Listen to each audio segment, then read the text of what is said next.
नमस्कार दोस्तों, जैसा कि आप सब लोग जानते हो कि बांग्लादेश के अंदर जब से शेख हसीना प्रधानमंत्री पद से हटी हैं उसके बाद से एंटी इंडिया सेंटीमेंट देखने को मिल रहे हैं।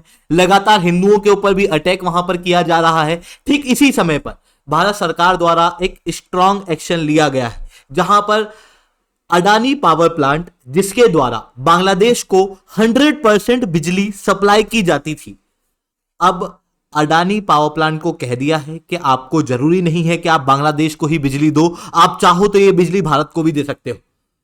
और 2018 के नियमों के अंदर बड़े बदलाव कर दिए हैं, जिसके कारण से बांग्लादेश को एक बड़ा खामियाजा भुगतना पड़ सकता है, जिसके कारण से भारत ने यह दिखा दिया है कि आप जिस रीजन के अंदर रह रहे हो, जिस ज्योग्राफी के अंदर रह रहे हो, वहां पर आप कहीं ना कहीं भारत के ऊपर डिपेंडेंट हो। तो चलिए दोस्तों, यहां पर किस तरीके से ये डेवलपमेंट हुए, इसे मैं शुभेंद्र चौहान डिटेल में आप लोगों के साथ में चर्चा करूंगा। बट उसके पहले आप लोग मेरे साथ में साथ टेलीग्राम ग्रुप के ऊपर जुड़ सकते हो। मेरे क्लास की अपडेट पीडीएफ सब कुछ आपको मिल जाएगी। यूपीएससी सीएससी की तैयारी करना है, इंडिया के टॉप एजुकेटर से ऑफलाइन क्लास के अंदर जुड़ना है, तो आप लोगों के पास में अच्छा मौका है। अनअकैडमी केवल ऑनलाइन ही रहा, अनअकैडमी ऑफलाइन भी आ चुका है। दिल्ली के करोलबाग मुखैना के अंदर, प्रयागराज सिविल लाइंस के अंदर ऑलरेडी हमारे सेंटर्स खोले जा चुके हैं, जहां पर इंडिया के ये टॉप एजुकेटर्स आप लोगों को ऑफलाइन क्लास के अंदर पढ़ाएंगे, जिनके द्वारा आप लोगों को GS, CSAT, current affairs, ethics, optional, इन सब की कंप्रिहेंसिव तैयारी कराई जाएगी। साथ में आप लोगों को वन ऑन वन मेंटरशिप दी जाएगी, टेस्ट सीरीज दी जाएगी, करंट अफेयर्स का कंप्लीट कवरेज दिया जाएगा। यानी कि आपकी पूरी तैयारी अनअकैडमी करवाएगा, वो भी एक ऐसे प्लेटफॉर्म से जो कि सबसे ज्यादा रिलायबल है।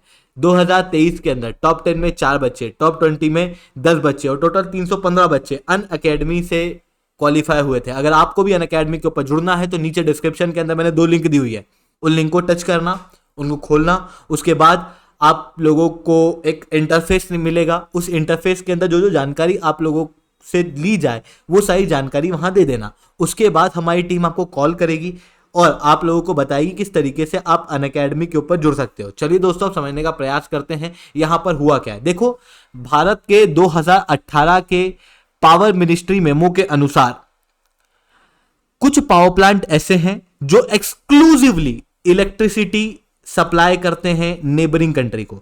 मतलब जितनी भी इन पावर प्लांट के अंदर बिजली बनती है, उस बिजली का एक यूनिट भी भारत में यूज नहीं होता, वो सारा की सारी बिजली जो है वो नेबरिंग कंट्री को जाती है।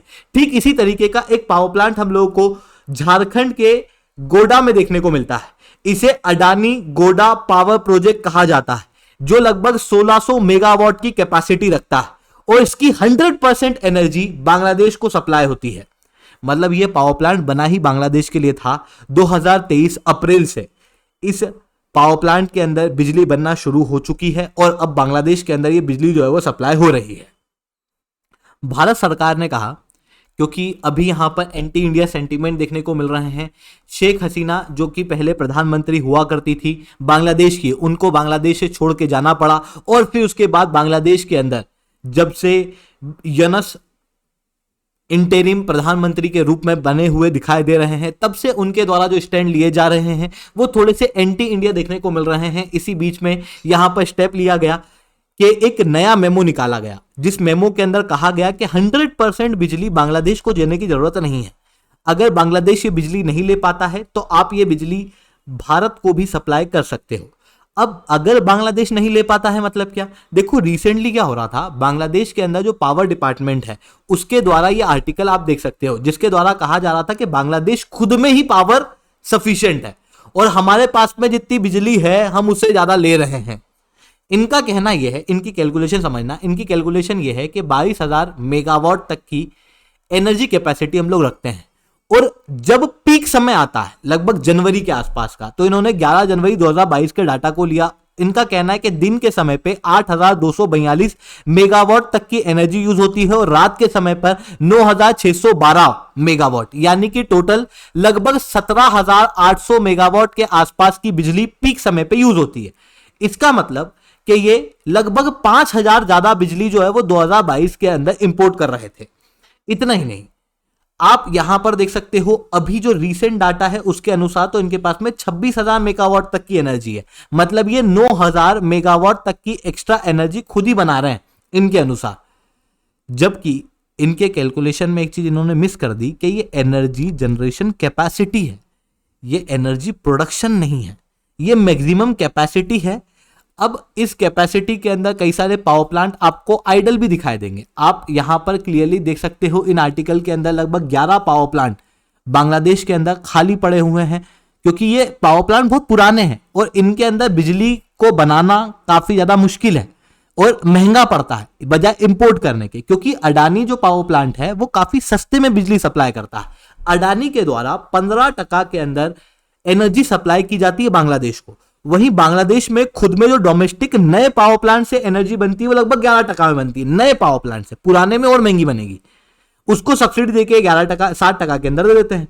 अगर आप इंटरनेशनल लेवल पे देखो ना, तो चाइना ने जो बिजली बनाई पाकिस्तान के अंदर, उसकी बेस प्राइस ही आप देखोगे 48.84 पर यूनिट। पर अडानी आपको यहां पर क्लियरली देखने को मिलेगा कि बहुत ही सस्ते के अंदर बांग्लादेश को बिजली सप्लाई करने का काम यहां पर कर रहा है। पर वही चीज है कि हम किसी के लिए भला करते हैं, पर ऑब्वियसली वो सामने वाला उस भले को मानता नहीं है। और जो मोबोक्रेसी होती है किसी भी कंट्री में, अगर मोबोक्रेसी क्रिएट हो जाती है तो उसके अंदर इसी तरीके के नए नए नैरेटिव जो है वो क्रिएट होते हैं, मीडिया के फेक कैलकुलेशन की वजह से या फिर पावर प्लांट के अंदर फेक कैलकुलेशन की वजह से। तो यहाँ पर इस तरीके के कैलकुलेशन के साथ में ये कहा जा रहा है कि भाई अडानी के साथ में जो इतनी भी एनर्जी है हमको 100% नहीं लेनी चाहिए, हमको थोड़ी कम लेनी चाहिए। तो भारत सरकार ने भी यहाँ पर ये बात क्लियर कर दी है कि अडानी जो पावर प्लांट है उसको भी जरूरत नहीं है बांग्लादेश को पूरी एनर्जी देने की। हमारे पास में भी सफिशिएंट कंजप्शन कैपेसिटी है, हम चाहें तो ये बिजली को खुद भारत के अंदर भी सप्लाई कर सकते हैं।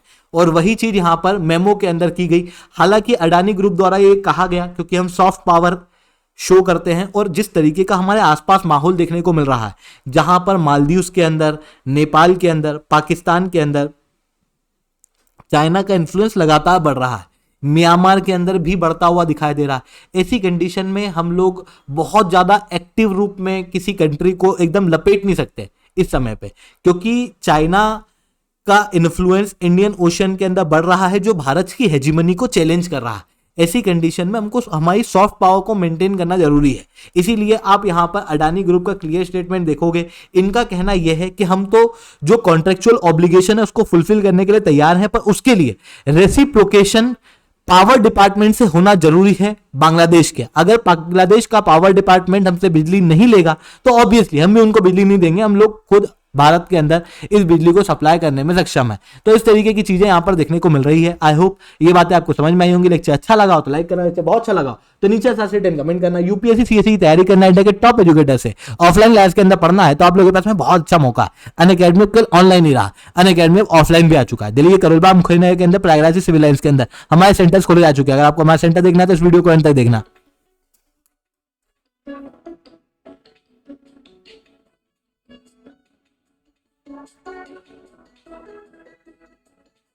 Thank you.